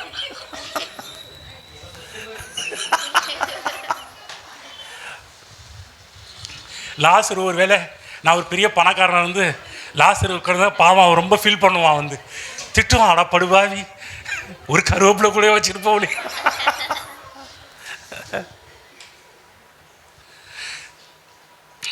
இப்போ லாசருடைய புத்தி பாருங்க. இவர் யாரு? ஆபிரகாமுடைய பிள்ளைங்க. சரி, கடைசியில் எங்கே போய் ஆபிரகாமின் மடியில் போய் உட்கார வைக்கிறாங்க. ஆபிரகாமுடைய பையன், ஆபிரகாமுடைய பிள்ளை, சந்ததி. இவனுக்கு எப்பேற்பட்ட ஒரு புத்தி பாருங்க. இன்னைக்கு நிறைய கிறிஸ்தவங்களை பாருங்க, இப்படிப்பட்ட எண்ணம் தான் இருக்குது. நல்லா வாழணும்னு ஆசை இல்லை, நல்லா இருக்கணும்னு ஆசை இல்லை, அப்படி ஏதோ ஒன்று அப்படி இப்படின்னு அவங்க ஆசை எல்லாமே பார்த்தீங்கன்னா, நிறைய பேருடைய உட்காந்து பேசுனா அவங்க ஆசையெல்லாம் பார்த்தீங்கன்னா ரொம்ப ஒரு ஒஸ்ட்டாக இருக்கும். நான் சொல்கிறேன், கிறிஸ்தவர்களை போல திங்க் பண்ணுங்க. புரியுதுங்களா? இந்த லாசருவை போல திங்க் பண்ணுங்க. இந்த லாசருவை போல அந்த ஈகர், இதெல்லாம் ஒரு ஈகராக இருக்கக்கூடாது. மேஜிலிருந்து விழக்கூடிய துணிக்கையின் மீது அவன் அதிக ஆசையாக இருந்தான். இவனை விட ஒரு வெக்கம் கேட்ட கிறிஸ்தவனை பார்க்கவே முடியாது. அந்த கிறிஸ்தவங்க என்ன பண்ணுவாங்க? லாசரு ஏழையாக இருந்தாங்க, அதாங்க பரலோகத்துக்கு போனாங்க. எந்த பேர்பட்ட ஏழைன்னு பைபிளை படிச்சு பாருப்பா, தெரியும். எதில் ஆசையாக இருக்கான்? எச்சி சோறில் ஆசையாக இருக்கிறான். பிச்சைக்காரன் மாதிரி ஒரு ஆசைப்பட்டு இருக்கிறான். தேவ பிள்ளைகளே, நான் சொல்கிறேன், இப்படியா வாஞ்சிக்கிறது? வாஞ்சிருக்கலாம், அதுக்குன்னு இப்படியா வாஞ்சிக்கிறது? யோசிச்சு பாருங்க. அது மட்டும் இல்லை, இவன் மரிக்கும் போது எப்படி மரித்தானா? ஏழையாகவே மரித்தான். பைபிளில் போடப்பட்டிருக்குது. பின்பு அந்த தரித்திரன் மரித்து, தரித்திரன் எப்படி மரித்தான்? 21ஆம் வசனத்தின் பிரகாரமாக, சாப்பாட்டு மேலே ஆசை, மேய்ச்சல் துணிக்க மேலே ஆசை, நாய்கள் அவன் பருக்கள் நக்கிச்சு. இவன் தரித்திரன் மரித்து தேவதூதரால் ஆபிரகாமுடைய மடியிலே கொண்டு போய் விடப்பட்டான். ஐஸ்வர்யவான் மரித்து அடக்கம் பண்ணப்பட்டான். அவன் பாதாளத்துக்கு போனான். இதை வச்சு என்ன பண்ணுவாங்கன்னா, அப்படியே மேம்போக்கா என்ன பண்ணுவாங்கன்னா, ஐஸ்வர்யவான் பாதாளத்துக்கு போனான், ஏழை. அவன் ஐஸ்வர்யவான் நரகத்துக்கு போனான், ஏழை பணக்காரனாக போனான். அப்போ நீ ஐஸ்வர்யவானாக இருந்தியன்னா உனக்கு நரகம்தான் அப்படின்னு சொன்னால், எந்த ஐஸ்வர்யவானது சர்ச்சை எட்டி பார்ப்பானா? யோசிச்சு பாருங்க. நானும் சொல்கிறேன், ஐஸ்வர்யவான் நரகத்துக்கு போகும்னு சொன்னால் யாராவது உள்ளே வருவாங்களா? நம்ம என்ன சொல்கிறோம்? ஐஸ்வர்யத்தை பற்றி, அது ஐஸ்வர்யவானாகணும், அது எப்படிப்பட்ட ஐஸ்வர்யவானாகணும், தேவன் ஏன் நம்ம ஐஸ்வர்யவானாக்குகிறார், தேவன் ஏன் நம்ம ஆசீர்வதிக்கிறாரு, எதுக்காக ஆசீர்வதி, என்ன நோக்கத்துக்காக ஆசீர்வதிக்கிறாரு, இதெல்லாம் சொல்லி கொடுத்தோம்னா அவன் ஐஸ்வர்யத்தை சரியாக பயன்படுத்த ஆரம்பிப்பான். இந்த இடத்துல பாருங்க, இவர் தப்பான ஒரு எண்ணம் நம்ம லாசருக்கு ஆனால் கர்த்தர் தம்மை தொழுது கொள்கிற யாவருக்கும் ஐஸ்வர்ய சம்பன்னர் என்பதை லாசரு அறியாமலே போய்விட்டான். இந்த வெளிச்சம் இல்லாமலே போயிடுச்சு. தேவ பிள்ளை நல்லா புரிஞ்சுக்கோங்க. இன்னைக்கு நீயே கேட்டிருக்கிறீங்க, இவ்வளோ விடிய கதை கட்டி வீட்டில் போய் வேற மாதிரி பேசக்கூடாது. நல்லா பிரசவத்துக்கு வீட்டில் போய் என்ன பண்ணுறது, அது சர்ச்சு, அவர் சொன்னாலும் சொல்ல வேண்டியதாக இருக்குது, விசுவாசிக்க வேண்டியதாக இருக்குது. நம்ம வழக்கம் போல் இப்படியே எங்கேயாவது கிடைக்குதான்னு பார்க்கலாம், அப்படி இருக்கக்கூடாது. ஒரு வைராக்கியம் இருக்கணும். சொல்லுங்கள் பக்கத்தில், வைராக்கியம் இருக்கணும். என்ன வைராக்கியம்னா, ஒரு கிறிஸ்தவனை போல வாழணும்னு வைராக்கியமாக இருக்கணும். புரியுதுங்களா? ஒரு ஏழைங்க வாழ்கிற மாதிரி அதில் வைராக்கியமாக இருக்கக்கூடாது. அதாவது கஞ்சத்தனம் பண்ணலாம், அதுக்குன்னு ஓவராக கஞ்சத்தனம் பண்ணக்கூடாது. ஹலோ, புரிஞ்சிச்சிங்களா? பக்கத்துக்கு புரிஞ்சிச்சான்னு கேளுங்க. என் நல்ல ஒரு கவர்மெண்ட் ஆள் நல்லா தெரியும் பாருங்க. அவர் என்ன பண்ணுவார்னா, நல்லா சம்பாதிக்கிறவர், நல்லா இருக்கக்கூடியவர். இவருடைய கஞ்சத்தனம் எப்படின்னா, சொல்லியிருக்கிறேன்னு நினைக்கிறேன், சாப்பிடும்போது மிளகாலாம் இருக்குல்ல, எடுத்து வச்சு ஃப்ரிட்ஜில் வச்சுருப்பார். அடுத்து என்ன பண்ணுவார்னா, அதை எடுத்து அரைச்சி திரும்ப குருமா மசாலா வந்துடும்.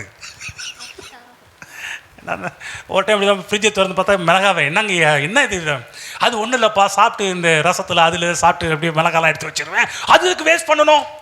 ஹலோ, இப்படி இதெல்லாம் நீங்கள் வீட்டில் போய் காப்பி அடிக்கணும்னு சொல்லி கொடுக்கல. இப்படி இருக்குதா? மிளகாய் விற்கிற விலைக்கு, மிளகாத்தூள் வாங்குகிற விலைக்கு இப்படியும் பண்ணலாம். அதுக்காக கிடையாது. அது ஒஸ்ட்டு. அதெல்லாம் நல்லா, அதாவது நல்ல கடவுள் வச்சு நல்லா இருக்கலாம். அதுக்குன்னு ரொம்ப கஞ்ச பிஸ்னாரியெல்லாம் இருக்கக்கூடாது.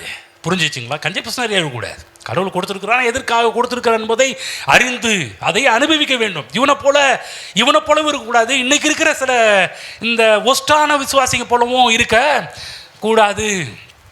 இதில் இந்த கதையில் ஒரு நல்ல விஷயம்னு என்னன்னா, அவன் சாகும்போது பரலோகத்துக்கு போயிட்டான். அதான் பிரச்சனையே. இதை வச்சு தான் இன்றைக்கி மக்கள் நான் ஏழையாக இருந்தால் தான் பரலோகத்துக்கு போக முடியும்னு பேச ஆரம்பிச்சிட்டாங்க. கவனமாக கேளுங்க தேவ பிள்ளைகளே, நான் சொல்கின்றேன், ரட்சிக்கப்பட்ட மக்கள், தேவனுடைய மக்கள் கண்டிப்பாக பரலோகத்துக்கு போவார்கள். நன்றாக புரிந்து கொள்ளும். நான் பேசுகிற வார்த்தையை புரிந்து கொள்ள வேண்டும். ரட்சிக்கப்பட்ட தேவனுடைய பிள்ளைகள் கண்டிப்பாக போக முடியும். ஆனால் இந்த பூமியில் எப்படிப்பட்ட வாழ்க்கை வாழ்கிறோம் என்பதுதான் ரொம்ப ரொம்ப முக்கியம். பரலோகத்துக்கு நான் பரலோகத்துக்கு போகிறது ரொம்ப ஈஸி. இன்னைக்கு இயேசு கிறிஸ்து ஏற்றுக்கொண்டு இயேசுக்காக கொஞ்ச நாள் வாழ்ந்தாலே இப்போ ஆண்டவரே எடுத்துக்கங்கன்னா போயிடலாம். வந்து அடிக்கடி சாவை பற்றியே பேசியிருந்தா ஈஸியாக போயிடலாம். புரியுதுங்களா? ஆனால் வாழணும், இந்த உலகத்தில் ஜெயிக்கணும், இந்த உலகத்தில் தேவனுடைய பிள்ளையாக வாழ்ந்து பல காரியத்தை சாதிக்க வேண்டும். புரியுதுங்களா?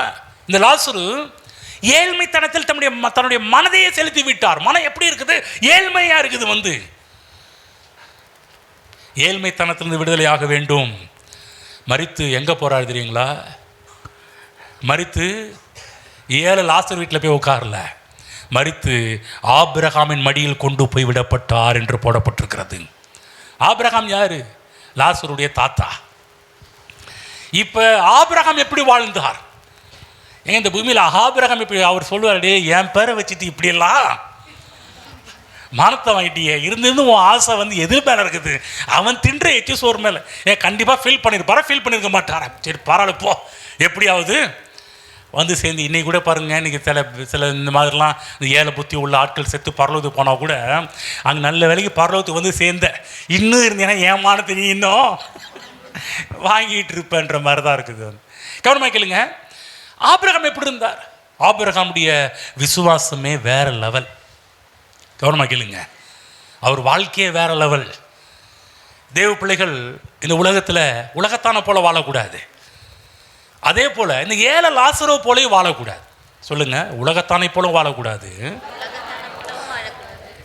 ஏழை லாசரோ போலையும் வாழக்கூடாது. ஆமென். தேவன் எப்படி விரும்புகிறார்? இந்த உலகத்தில் உயர்ந்தவர்களாக, சிறந்தவர்களாக, தேவனை குறித்து நல்ல எண்ணமுடையவர்களாக நாம் இந்த பூமியிலே வாழ்க்கை வாழ வேண்டும். ஆபிரகாமுடைய விசுவாசமே, இவர் வந்து வாழ்க்கை வாழ்ந்த விதமே வேற. படிப்போம். ஏசாயா ஆதியாகமம் புஸ்தகம் 24ஆம் அதிகாரம் போய்க்குங்க. ஆதியாகமம் 24:35 வசனம். நீங்க எடுத்தா படிங்க, இல்ல நான் எடுத்தா. கர்த்தர் என் எஜமானை மிகவும் ஆசீர்வதித்திருக்கிறார். யார்? வேலைக்காரர் சொல்றார். வீட்டு வேலைக்காரனா சொல்றாருன்னா, கர்த்தர் என் எஜமானை மிகவும் ஆசீர்வதித்திருக்கிறார், அவர் சீமானா இருக்கிறார். அவர் சீமான். கர்த்தர் அவருக்கு ஆடு மாடுகளையும் வெள்ளியையும் பொன்னையும் வேலைக்காரிகளையும் ஒட்டகங்களையும் கழுதைகளையும் கொடுத்திருக்கிறார். கவனிச்சிங்களா? வேலைக்காரனை பெண் பார்க்க அனுப்புறாரு தான் பையன் ஈசாக்கு வந்து. இப்ப எஜமானை பற்றி உயர்த்தி பேசி சொல்லுகின்ற காரியம் தான் இந்த காரியம். எப்படி சொல்றாருன்னா, கர்த்தர் என் எஜமானை ஆசீர்வதித்திருக்காருன்னு போடல, மிகவும் சொல்லுங்க, மிகவும். ஆமென். சொல்ல மிகவும். அந்த மிகவும்ல நீங்க எவ்வளோ காரியத்தை கொண்டு வந்து வச்சா கூட மிகையாகாது. அந்த அளவுக்கு மிகவும் ஆசீர்வதித்திருக்கிறார். கவனமாக கேளுங்க. லாஜிக்கா பார்த்தா இன்னைக்கு இருக்கிற ட்ரெண்டில் வேலைக்காரங்கன்னு எடுத்தாலே எஜமான்களை உயர்த்தியே பேச மாட்டாங்க. பார்த்துறீங்களா? பொதுவாகவே நீ எடுத்துக்கங்க, வேலைக்காரங்க எடுத்துக்கங்க, எந்த வேலைக்காரனாக எடுத்தாலும் எவ்வளோக்கு எவ்வளோ எஜமான்களை கீழே இறக்க முடியுமோ அப்படி தான் பேசுவாங்க. வந்து ஏங்க அந்த ஆள்லாம் இப்படி சொல்லுவாங்க, அந்த ஆள்லாம் கொடுக்கவே மாட்டாங்க, அந்த ஆளை நம்பி பொண்ணை அனுப்புறீங்களா? ஏங்க அவன் எச்சிக்கையில் காக்கா விரட்ட மாட்டாங்க. இந்த மாதிரி எந்த அளவுக்கு எஜமான கீழே இறக்கி விடணுமோ அந்த அளவுக்கு இறக்கி பேசுவாங்க. ஆனால் இந்த இடத்துல வேலைக்காரன் வித்தியாசமாக பேசுகிறான். என்ன சொல்கிறாருன்னா, வேலைக்காரன் ஆபிரகாமை பார்த்த ஒரு மனிதன், ஆபிரகாமுடைய விசுவாசத்தை பார்த்த மனிதன், எஜமானை பற்றி ஒரு சரியான ஒரு அறிவுள்ள ஒரு மனிதன். யார்? இந்த வேலைக்காரன். ஆபிரகாமை சரியாக புரிந்து வைத்திருந்த ஒரு மனிதன். அவன் சொல்கிறான், கர்த்தர் என் எஜமானை மிகவும் ஆசீர்வதிச்சிருக்கிறார். என் எஜமான் வந்து குறுக்கு வழியில் சம்பாதிச்ச பணம் கிடையாது. கர்த்தருடைய ஆசீர்வாதம் அவர் மேலே இருந்ததுனால சீமானாக இருக்கிறார். ஆமென். புரியுதுங்களா? அவர் சொந்த முயற்சியில் சம்பாதிச்ச பணம் கிடையாது. பாருங்க, கர்த்தர் என் எஜமானை மிகவும் ஆசீர்வதித்திருக்கிறார். நான் சொல்றேன், இந்த இடத்துக்கு நீங்க எல்லாருமே வரணும். உங்களை பற்றி யார் பேசினாலும் கர்த்தர் கர்த்தர் கர்த்தர். ஆமென். புரியுதுங்களா? இந்த இடத்துல நான் எனக்கு என்னுடைய ஆசையே அதுதான். இது நான் சம்பாதித்த பாபிலோன், நான் கட்டின பாபிலோன். போட்டான்னு போட்டார், உட்கார்றா. நீ என்ன நான் கட்டின பாபிலோன்? பைபிளில் போடப்பட்டிருக்கு. அப்பயே ஒரு கை வந்து நேபுகாத் நேச்சாரை கீழே தள்ளி விட்டதுன்னா பைபிளில் போடப்பட்டிருக்குது. ஒரு நாளும் உங்களை மேலே கொண்டு வராதிங்க. ஒருவேளை இன்னைக்கு நீங்கள் உயர உயர உயர உயர மேலே போயிட்டே இருக்கலாம், போயிட்டே இருக்கலாம், போயிட்டே இருக்கலாம். ஒரு நாளும் லூசிஃபருடைய எண்ணம் வந்துடக்கூடாது. இது என்னால் வந்துச்சு, என் திறமையால் வந்துச்சு, என் அறிவால் வந்துச்சு, என் கண்டுபிடிப்பால் வந்துச்சு, என் முயற்சியால் வந்துச்சு. கீழே தள்ளுங்க. எல்லாமே கர்த்தர் கர்த்தர் கர்த்தர் கர்த்தர் கொடுத்த திறமை, கர்த்தர் கொடுத்த ஞானம், கர்த்தர் திறந்த வழிகள், கர்த்தர் காண்பித்த தயவு, கர்த்தர் காண்பித்த பிரியம். ஆமென். புரிஞ்சுங்களா? நீங்கள் உயர போக போகும்போது நீங்கள் மேலே போகக்கூடாது. நீங்கள் உயர போக போக போக அப்படி கர்த்தர் மேலே போயிட்டே இருக்கணும் வந்து. ஆமென். புரிஞ்சுங்களா? வேலைக்காரன் சொல்கிறான், என்ன சொல்கிறான்னா, கர்த்தர் என் எஜமானை மிகவும் ஆசீர்வதித்திருக்கிறார். இப்போ சொல்கிறார், பெண்ணை தைரியமாக அனுப்பலாம் சார். பெண்ணை, உங்கள் வீட்டு பொண்ணை எங்கள் வீட்டுக்கு தைரியமாக அனுப்பலாம். ஏன்னா எங்கள் முதலாளி கர்த்தரை நம்பி வாழ்ந்தது மட்டுமல்ல, அவங்க பிள்ளையையும் கர்த்தரை நம்பி வாழும்படி பயிற்சி வைத்திருக்கிறார். கண்டிப்பாக எங்கள் அந்த வீட்டுக்கு நீங்கள் உங்கள் பொண்ணை தைரியமாக கொடுக்கலாம். ஹலோ, எப்பேற்பட்ட ஒரு வார்த்தை தெரியுங்களா? அதே போல் ஈசாக்க பார்த்தீங்கன்னா, அவரும் தினந்தோறும் ஜெபம் பண்ணுற ஒரு ஆள், தினந்தோறும் தியானம் பண்ணுற ஒரு ஆளாக, கர்த்தரை பற்றி நினைக்கிற ஒரு ஆளாக, கர்த்தருடைய சத்தம் கேட்குற ஒரு ஆளாக ஈசாக்கு வளர்ந்தார். எப்படி ஆபிரகாம் வளர்ந்தாரோ அதே போல் அப்பாவுடைய மாதிரியை பின்பற்றி இவரும் கர்த்தரை சார்ந்து ஒரு வாழ்ந்த ஒரு மனிதன். ஆமென். இப்போ வேலைக்காரன் சொன்ன ஸ்டேட்மெண்ட்லாம் பார்த்து பொண்ணு விட பார்த்தீங்கன்னா எந்தையும் கேட்காம அப்படியே அனுப்பிட்டாங்க. போமான்னு சொல்லி ரெபேக்கால அனுப்பிவிட்டார்கள். நான் சொல்கிறேன், கர்த்தருடைய ஆசீர்வாதம் இருந்துச்சுன்னா கல்யாணம் ரொம்ப ஜோராகவே நடக்கும். கர்த்தருடைய ஆசீர்வாதம் இருந்துச்சுன்னா நீங்கள் எடுத்து வைக்கிற காரியம் எல்லாமே ஜோராக நடக்கும். புரிஞ்சுக்கங்க. கல்யாணம் மட்டும் கிடையாது, நீ எடுத்து வைக்கிற எந்த ஒரு நல்ல காரியமாக இருந்தாலும் கர்த்தர் என்ற ஒரு காரியம் வார்த்தை அங்கே இருக்கும் என்றால், நான் சொல்கிறேன், அங்கு ஜோராக தான் இருக்கும். எல்லாமே பிரம்மாண்டமானதாக தான் இருக்கும். கர்த்தர் அவரை மிகவும் ஆசீர்வதித்தார். காரணம் என்ன என்பதெல்லாம் நாம் சரியாக புரிந்து கொள்ள வேண்டும். இது எப்படி, ஏன் கர்த்தருடைய ஆசீர்வாதத்துக்கு உரியவனாக இந்த ஆபிரகாம் மாறினார் என்று சொன்னால், போங்க 14ஆம் அதிகாரம் போங்க, 21ஆம் அதிகாரத்துக்கு போங்க. 14ஆம் அதிகாரம் 21ஆம் வசனத்தை படித்து காண்பிக்கிறேன். சோதோமின் ராஜா ஆபிரகாமை நோக்கி, ஜனங்களை எனக்கு தாரும், பொருள்களை நீர் எடுத்துக்கொள்ளும் என்றான்.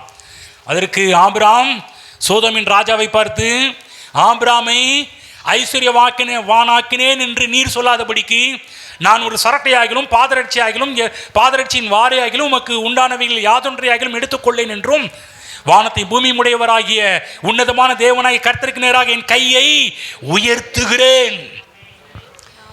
ஏன் கடவுளுடைய பார்வை ஆபிரகாம் மேலே பட்டுச்சுன்னா, ஆபிரகாமுடைய ஃபெய்த்தே வேற லெவல். ஹலோ, இந்த இடத்துல பாருங்க, திரும்ப படிக்கிறேன் பாருங்க.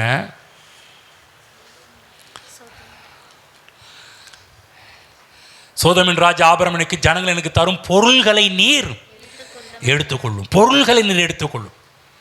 இந்த பொருள்கள் சொல்லும் போது கவனமாக கேட்கணும். ஏதோ 2 பவுன் 3 பவுன் 4 பவுன் 5 பவுன் 10 பவுன் கிடையாது. கொஞ்சம் தட்டுங்க பார்க்க, லைட்டாக பக்கத்தில் உள்ளவங்கள லைட்டாக தட்டுங்க. கொஞ்சம் அவரை பாருங்க, நீங்கள் சொல்லுங்கள் பார்க்கலாம். எங்க பக்கத்தில் தட்டி என்னைய பார்க்க சொல்கிறேங்க. அலர்ட்டாக இருக்கீங்களா? 5 பவுன் 10 பவுன்லாம் கிடையாது. தேசத்தின் பொண்ணே குவியலாக இருக்குது அதுக்கு. இந்த இடத்துல தேசத்தினுடைய தேசத்தினுடைய அந்த கோல்டு, தேசத்தினுடைய பொன் குவியலா அந்த இடத்துல இருக்குது. சொல்லுங்க, 10 பவுன் இல்லைங்க, தேசத்தின் பொன். ஆமென். வெள்ளி பொண்ணு பொருட்கள் எல்லாமே விலையே உயர்ந்த பொருட்கள் எல்லாமே குவியலாக வச்சிருக்கிறார். இப்போ சோதோமின் ராஜா சொல்றாரு, ஜனங்களை தாரும், பொருள்களை நீர் எடுத்துக்கொள்ளும். பாருங்க, ஆபிரகாம் போய் இப்போ 318 வேலையாட்களோடு போய் மிகப்பெரிய ஒரு சக்ஸஸ் பண்ணி லோத்து மற்ற எல்லா ஆட்களையும் மீட்டு கொண்டு வர்றார், பொருள்களையும் மீட்டு கொண்டு வந்து விட்டார். இதனால சோதோமின் ராஜா நன்றி பெருக்கினாள். நல்லா கவனிக்கணும், நன்றி பெரு இவ்வளோ ஹெல்ப் பண்ணியிருக்கிறானே, இந்த ஆபிரகாம் மட்டும் வரான், நம்ம கதியே அதோ கதி தானே, ஆபிரகாம் இவ்வளோ பெரிய ஒரு உதவி செஞ்சிருக்கிறானேன்னு சொல்லிட்டு கவனமாக கேளுங்க. ஆபிரகாமுடைய உதவியை எண்ணி சோதோமின் ராஜா சொல்ல ஜனங்களை தான் நல்ல ஆட்களாக ஜனங்களை நினைத்தா இதெல்லாம் எடுத்துக்க அப்படின்றான் பாருங்க. ஆனால் கவனமாக கேளுங்க, நம்ம ஊரில் நம்ம சிஎம் சொல்லியிருந்தாருன்னா, அல்லது நேற்று முந்தானேத்து வந்துட்டு போனார் பிஎம், எங்கள் முந்தானத்தான் நேற்றுங்களா முந்தானத்து வந்துட்டு போனார்ல, வந்தவர் இப்போ நம்மள்கிட்ட பேசிட்டு ஹிந்தியில் கண்டபடி பேசிட்டு இந்த இந்தியா தேசத்தின் பொருளை நீ எடுத்துக்கப்பான்னு சொன்னால் என்ன பண்ணுவோம், நல்ல வேலைக்கு சாரு. நம்ம பார்த்தீங்கன்னா கண்ணாப்புனா ஆண்டவரே தோத்துற ஆண்டவரே, மோடி கண்ணை திறந்தீரே கருத்தாவே, இந்தியாவுடைய கோல்டே என் பக்கம் திருப்பி விட்டீரே கருத்தாவே. நம்மளா இருந்தால் போய் அப்படி போய் படுத்துக்கோ, மேலேயே படுத்துக்கோ, இது எம்புட்டு இது என்னுடைய இது, யாரு கொடுக்கமா அப்படி போயிடுவோம். ஆனால் நம்ம ஆபிரகாம் கவனமாக கேளுங்க, தேசத்தின் செல்வமே இப்போ ஆபிரகாமுக்கு முன்னாடி இருக்குது. தேசத்தின் பொருட்கள், தேசத்தின் பணங்கள், தேசத்தின் ஐஸ்வர்யங்கள் எல்லாமே இப்போ ஆபிரகாமுக்கு முன்னாடி இருக்குது. இங்க ஆபிரகாமுடைய அந்த மேலான எண்ணம் பாருங்க, எப்பேற்பட்ட உயர்வான எண்ணம் பாருங்க. லாசரை போல ஒரு மட்டரகமான எண்ணம் கிடையாது. ஆபிரகாமுடைய எண்ணம் ஒரு மேலான ஒரு எண்ணம். இதெல்லாம் எலியாசார் பார்த்தார். ஆகாசா நினச்சிட்டு இருக்கிறியா, எங்கள் எஜமான் ஓசியில் மேலே வந்தார் நினச்சிட்டு இருக்கிறியா, எங்கள் எஜமான் பிச்சை எடுத்து மேலே வந்தாருன்னு நினச்சிட்டு இருக்கிறியா, ஊரா அவர் கூடாரம் போட்டு வாழ்ந்தனால நம்ம ஊரில் கூடாரம் போட்டு நிறைய பேர் நார்த் இந்தியன்ஸ்லாம் இங்கே கூடாரம் போட்டுருக்கு, இவங்க ரோடாக பிச்சை எடுத்துகிட்டு போகிற மாதிரி நம்ம ஆபிரகாம் பிச்சை எடுத்து போனாருன்னு நினச்சிட்டு இருக்கிறியாப்பா. இல்லை, கர்த்தர் என் எஜமானை மிகவும் ஆசீர்வதித்திருக்கிறார். காரணம் என்ன தெரியுங்களா? நல்ல எண்ணம். என்ன எண்ணம்னா, இவனுக்குள்ள என்னன்னா டக்குன்னு கிளிக் ஆச்சு. என்ன கிளிக் ஆச்சுன்னா, ஒருவேளை இதெல்லாம் அவன் கொடுத்துட்டு கர்த்தர் என்னை மிகவும் ஐஸ்வர்யவானாக்குவார், இன்னும் மேலே வருவேன். அப்போ திடுதுப்புன்னு இந்த சோதோமின் ராஜா இவன் பெரிய ஆளானது காரணம் என்னமே, நான் அன்னைக்கு கொடுத்து உதவுனேன்டா, நான் கொடுத்தேன், நான் ஹெல்ப் பண்ணேன், அவன் இப்படி மேலே வந்தேன் நினைக்கிற, எல்லாம் நான் போட்ட பிச்சை சொல்லுவாங்களா சொல்ல மாட்டாங்களா? இங்கே யாராவது ஹெல்ப் பண்ணால் சொல்லுவாங்க, நான் மட்டும் ஹெல்ப் பண்ணலாம் வாங்கியிருப்பானாவே, நான் மட்டும் ஹெல்ப் பண்ணலாம் சொல்லுவாங்கள்ல, கார் வாங்கியிருப்பானா, நான் ஹெல்ப் பண்ண வீடு வாங்கியிருப்பானா, நான் ஹெல்ப் பண்ண அது வாங்கியிருப்பான், நான் ஹெல்ப் பண்ண இது வாங்கியிருப்பானா. கண்டிப்பாக இன்றைக்கெல்லாம் மக்கள் செஞ்சாங்கன்னா அவங்க சொன்னாதான் அப்பா. யாருக்காக இருந்தாலும் இந்த உலகத்தின் மனிதர்களுக்கு எதில் திருப்தின்னா, அவங்க செய்ததை சொல்லி காமிப்பாங்க பாருங்க, அதில் தான் திருப்தி. இப்போ ஆபிரகாம் பார்த்தாரு, மவனை நீ என்னைக்கா இருந்தாலும் ஒரு நாள் நீ மனுஷன்டா, நீ ஒரு நாள், ஏன்னா நான் கர்த்தரை நம்பி வெளியே வந்திருக்கிறேன், என் தேசத்தை விட்டு என் இனத்தை விட்டு கர்த்தரை நம்பி வெளியே வந்திருக்கிறேன், எனக்கு தெரியும் கர்த்தர் என்னை ஐஸ்வர்யவானாக்குவார்னு எனக்கு தெரியும். ஆனால் நீ ஒருவேளை கொடுத்தேன்னா, இதெல்லாம் என் கூட ஆட் ஆகி வந்துச்சு, நான் ஒரு நாள் நீ சொல்லுவேன் என்னால் தான் இவன் பெரிய ஆளா ஆனான்னு நீ சொல்லுவேன், அதனால உன் பொருள் எனக்கு வேணான்னு சொல்லிட்டு நேராக கரங்களை யாருக்கு உயர்த்துக்கிறான், யாருக்கு நேராக 23 வானத்தையும் பூமியையும் உடையவராகிய உன்னதமான தேவனாகிய கர்த்தருக்கு நேராக என் கையை உயர்த்துகிறேன். அவன் சொல்ல, நான் பிச்சைக்காரன் கிடையாது, உயர்த்துறது எதை காமிக்குதுன்னா கர்த்தரை நம்பி வாழ்கிற மனுஷன். எல்லாம் சொல்லுங்க, இப்படி இல்லை இப்படி காமிங்க, சொல்லுங்க, நான் இப்படி வாழ்ற ஆள் இல்லை, கையை உயர்த்துங்க, கர்த்தரை நம்பி வாழ்கிறவன். ஆமென். ஒவ்வொரு நாளும் இங்கே சர்ச்சில் உட்காந்து கரங்களை உயர்த்தி ஆராதிக்கும் போது என்ன தெரியுமா, சில பேர் கரத்தையே உயர்த்த மாட்டேன்றீங்க, கெஞ்ச வேண்டியதாக இருக்குது. கையை உயர்த்தி ஆராதிங்க. எங்கள் கையை உயர்த்தி மூலமாக எதாவது சொல்கிறீங்க தெரியுங்களா, நான் வாழ்கிறது என் ஆண்டவரால், நான் இருப்பது கர்த்தரால, ஆண்டவரே இதுவரை செய்த நன்மைகள் ஏராளம். ஹல்லேலூயா, ஆமென். கையை உயர்த்தும் போது ஒரு காரியத்தை காமிக்கிறீங்க. என்ன காமிக்கிறீங்கன்னா, நான் இல்லையா, எல்லாம் அவரு. தேவ பிள்ளைகளை துதிக்கும் போதெல்லாம் கையை உயர்த்த யாரும் சொல்லி கையை உயர்த்தாதீங்க. உங்களுக்குள்ளாகவே நன்றி நிறைந்து நீங்களாகவே கையை உயர்த்தி துதிக்க ஆரம்பித்து விட வேண்டும். இந்த கையை உயர்த்துற எல்லாரும் என்ன காமிக்கிறீங்கம்மா? இன்னைக்கு நாங்கள் நிற்கிறது என்னால் அல்ல, என் தேவனால், என் கர்த்தரால். ஆமென். அந்த இடத்துக்கு நம்ம வரணும் பாருங்க. அதுதான் பாருங்க, புகழ்ச்சி மகிமை யாரால் வந்துச்சு? தேவனால் வந்தது. ஆகவே தேவ பிள்ளைகளே, இந்த இடத்துல ஒரு காரியம் சொல்றாரு பாருங்க. இந்த இடத்துல வானத்தையும் பூமியும் உடையவர் என்று சொல்றார். கவனமாக கேளுங்க. என் தேவன் வானத்தையும் பூமியையும் உடையவர். இந்த இடத்துல ஆபிரகாம் என் தேவன் வானத்தையும் பூமியும் உண்டாக்குனவர்னு சொல்லல. உண்டாக்குனவர் சொல்ல இதை சொல்லிடலாம், அவர் தான் உண்டாக்குனான்னு சொல்லிட்டு போயிடலாம். இந்த இடத்துல என்ன சொல்றாரு? வானத்தையும் பூமியையும் உடையவர். இப்ப கவனமா கேளுங்க. ஆபிரகாம் எதை பார்க்கிறார்னா, இவன் மூட்டை மூட்டையா குவிச்சு வச்சிருக்கிறான் பாருங்க தேசத்தின் பொன். இதையும் தேவனையும் கம்பேர் பண்றான். கம்பேர் பண்ணும்போது கவனமா கேளுங்க, சோதமின் ராஜாட்ட இருந்தது கொஞ்சம், தேவன் இருந்தது நிறைய. அவதான் சொல்ல, வானத்தையும் பூமியையும் உடையவர். நான் ஆராதிக்கிற கர்த்தர் இதல்ல, என் லட்சியம் இதல்ல. என் லட்சியம் ஹை, உயரம். ஆமென். புரியுதுங்களா? உயரமாக திங்க் பண்ணுங்க, உயரமாக யோசியுங்கள். ஆமென். புரிஞ்சுச்சுங்களா? வானத்துக்கு பூமியும் உடையவர். புரிஞ்சுக்குங்க, ஓனர் அவர் தான். நீங்கள் நேரத்தில் பாருங்கள், பைக் வச்சுருந்தா பைக்குக்கு ஓனர் இருப்பாங்க, காருக்கு ஓனர் இருப்பாங்க, தோட்டத்துக்கெல்லாம் ஓனர் இருப்பாங்க, லேண்டுக்கெல்லாம் ஓனர் இருப்பாங்க. அதே போல தான் உலகம் என்று சொன்னால் உலகத்துக்கு ஒருத்தர் ஓனர் இருக்கிறாரு, கர்த்தர், கர்த்தாதி கர்த்தர். ஆமென். வானம் பூமி என்று இருந்தால் அதற்கு ஒருத்தர் ஓனர் இருக்கிறாரு, அவர் தான் நாம் ஆராதிக்கிற கர்த்தர். ஆமென். வானத்துக்கு பூமிக்கும் உடையவர், சொந்தக்காரர். வானத்துக்கு பூமியும் உடையவராகி உன்னதமான தேவனாகிய கர்த்தருக்கு நேராக என் கையை உயர்த்துகிறேன். மனதை எப்படி செட் பண்ணாரு பாருங்க. செட் பண்ணணும். நான் ஆராதிக்கிற தேவன் தம்மை தொழுது கொள்கிற யாவருக்கும் ஐஸ்வர்ய சம்பன்னர். போய் செட் பண்ணணும். தொழுது கொள்கிற யாவருக்கும் ஏழை சாமி, ஏசு ஏழையா இல்லை. நல்லா கவனமாக, நம்ம தரித்திர கடவுளை ஆராதிக்கல, ஏழை கடவுளை ஆராதிக்கல, பிச்சைக்கார கடவுளை ஆராதிக்கல. ஆபிரகாமுக்கு ஒரு என்ன இருந்துச்சு? வானத்துக்கும் பூமிக்கும் சொந்தக்காரர், வானத்தையும் பூமியும் உடையவர்.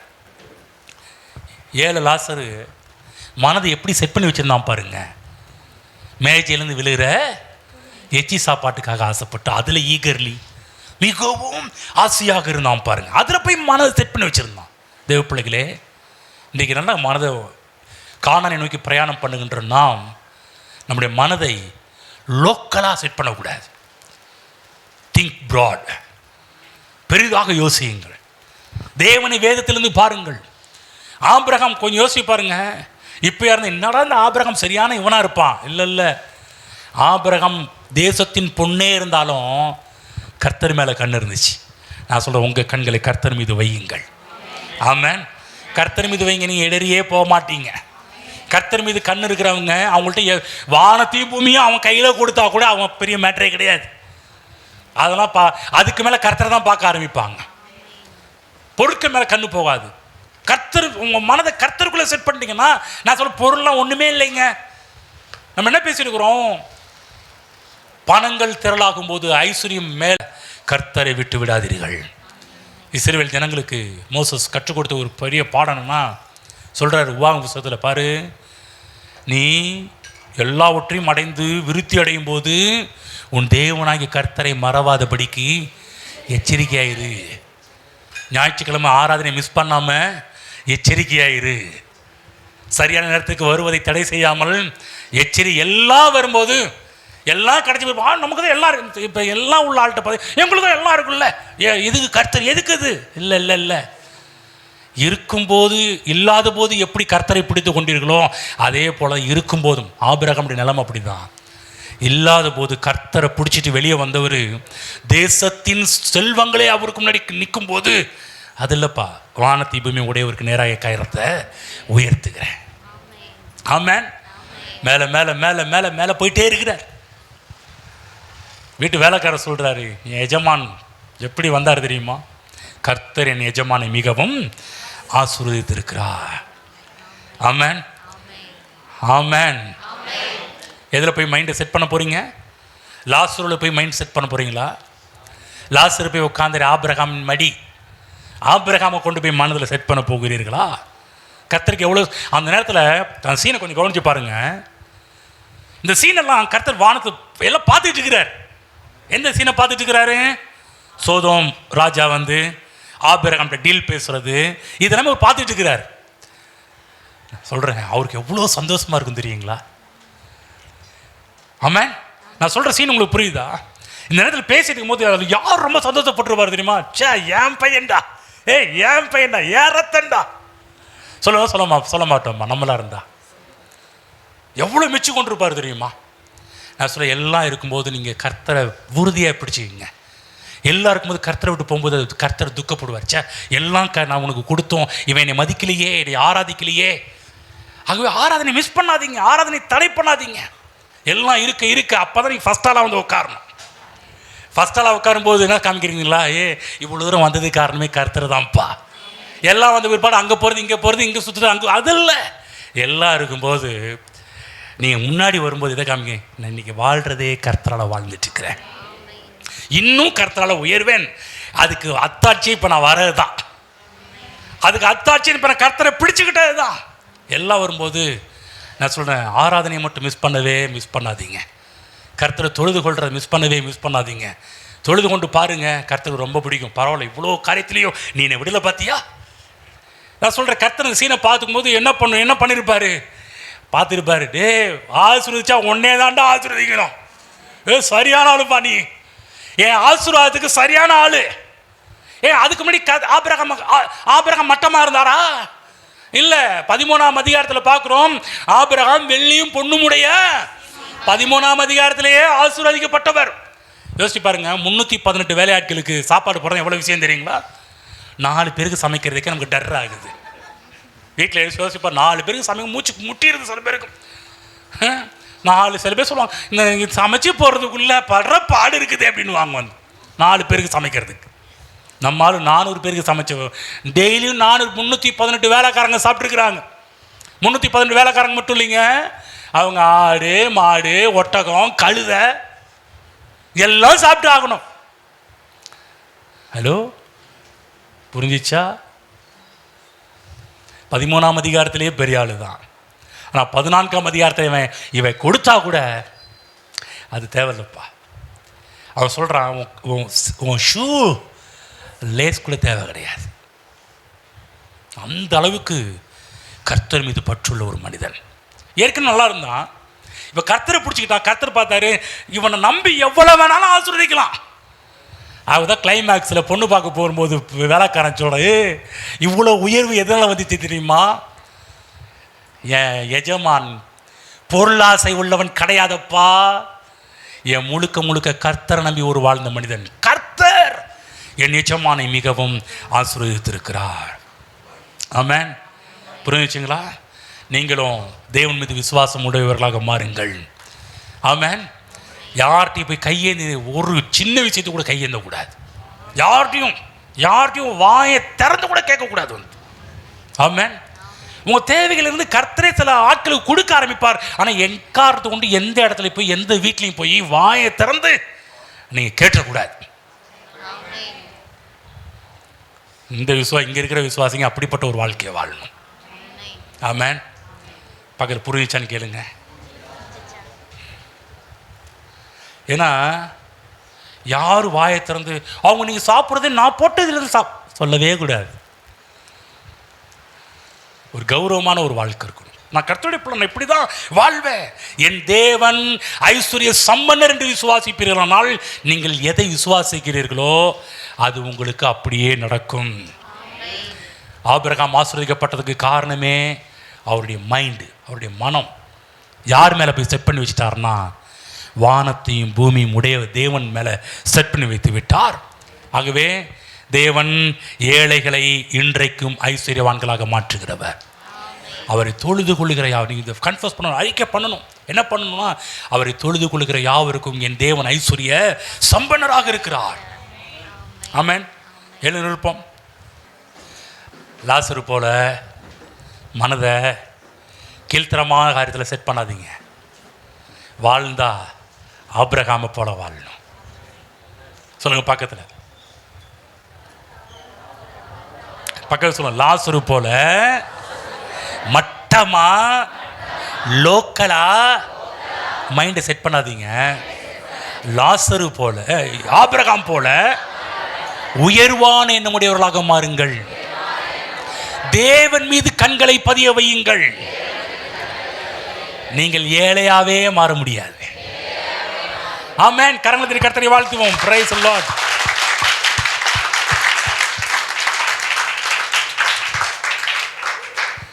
தேவ பிள்ளைங்க நல்லா புரிஞ்சுங்க. நம்முடைய வாழ்வு கிறிஸ்தவ வாழ்வு. கிறிஸ்தவங்க ஏழை லாசரு போல இருக்கக்கூடாது. ஆபிரகாமை போல நல்ல மனநிலை உடையவராக மாறுங்கள்.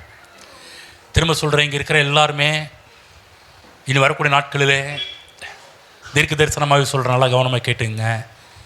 தீர்க்க தரிசனமாக சொல்கிற கவனமாக கேட்டுங்க. இங்கே இருக்கிற யாருமே இனிமேல் கீழே போக மாட்டீங்க. இனிமேல் உங்கள் லைஃப்பில் ஸ்டெப் பை ஸ்டெப்பாக மேலே போயிட்டே இருப்பீங்க. மேலே போக போக போக இப்போ ஏன் கர்த்தருடைய ஆவியான உங்களுக்கு பேசிக்கிட்டு இருக்கிறாருன்னா, மைண்ட் செட்டப் ரொம்ப ரொம்ப முக்கியம்.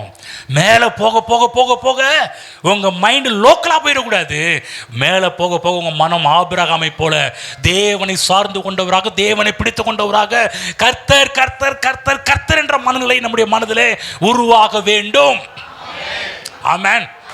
கர்த்தர் பார்ப்பாரு.